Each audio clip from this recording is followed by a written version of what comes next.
হাজীগঞ্জে দৈনন্দিনের সঙ্গী দীর্ঘ লাইনের যানজট। চাঁদপুর জেলার ব্যবসায়িক প্রাণকেন্দ্র হাজীগঞ্জ বাজার। জেলার বিভিন্ন উপজেলা থেকে এ বাজারে ব্যবসা বাণিজ্য করতে ছুটে আসেন কয়েক হাজার ব্যবসায়ী। চাঁদপুর কুমিল্লা আঞ্চলিক মহাসড়কের দুই পাশে অবস্থিত এ বাজার। ক্রেতারা কেনাকাটা করতে যখন ভিড় করে তখনই বাধে বিপত্তি। দেখা দেয় ছোট বড় যানবাহনের দীর্ঘ লাইনের যানজট। আসন্ন পবিত্র ঈদুল ফিতরকে ঘিরে ব্যবসায়ীদের হাঁকডাকে জমে উঠেছে এ বাজার। বেড়েছে ক্রেতাদের আনাগোনা, তবে একই সাথে বেড়েছে পথচারীদের দুর্ভোগ।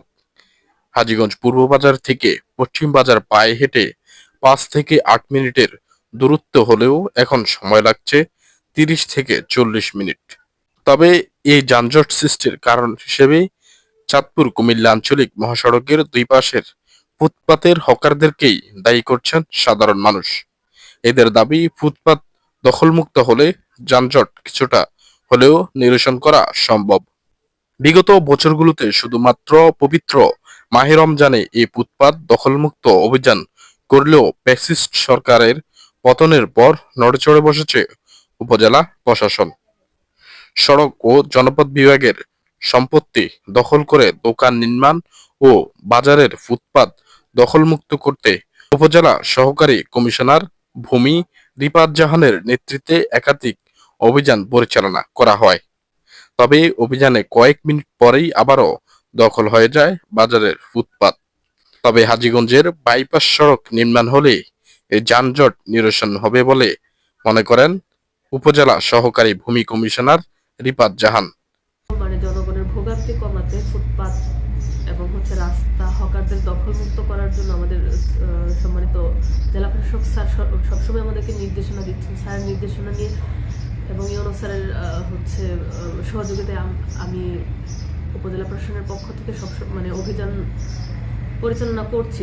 রাস্তা বা ফুটপাত থেকে সরিয়ে আমাদের বাজারের মধ্যে যে বালুর মাঠ আছে, যেটা একদম ঘাস খতিয়ানের জায়গা, সেখানে যেন তারা বসে তাদের ব্যবসা পরিচালনা করতে পারেন। রাস্তাটা আপনারা জানেন, হাজীগঞ্জ বাজারের যে রাস্তাটা, এটা একটা খুবই গুরুত্বপূর্ণ জায়গা। আমি ফুটপাতে যারা আছেন তারা সেইভাবে শুনেন না। আমরা যখন যাই অভিযানে তখন তারা হ্যাঁ যাচ্ছি স্যার, বা নিয়ে যাচ্ছি, সরে যাচ্ছি, আর আসবো না, কিন্তু পরে আবার চলে আসে। কারণ এখানে একটা বাইপাস হওয়ার একটা পরিকল্পনা রয়েছে। যদি সেটা বাস্তবায়িত হয় তখন হয়তো হকার মুক্ত হবে বা ওই রাস্তাটা যানজট মুক্ত হবে, যানবাহন যেন নির্বিঘ্নে চলাচল করতে পারে। আমরা এর জন্য প্রতিনিয়ত কাজ করে যাচ্ছি। এদিকে বাজারের ভিতরে ছোট বড় যানবাহন যেখানে সেখানে পার্কিং না করা ও সড়কের মাঝখানে যাত্রী না তুলতে সতর্কতা করছেন ট্রাফিক পুলিশ।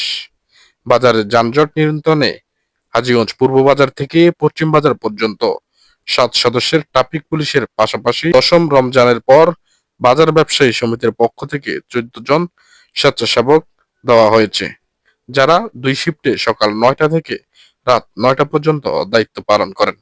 মেহরাজ শরীফ, চ্যানেল 5, চাঁদপুর।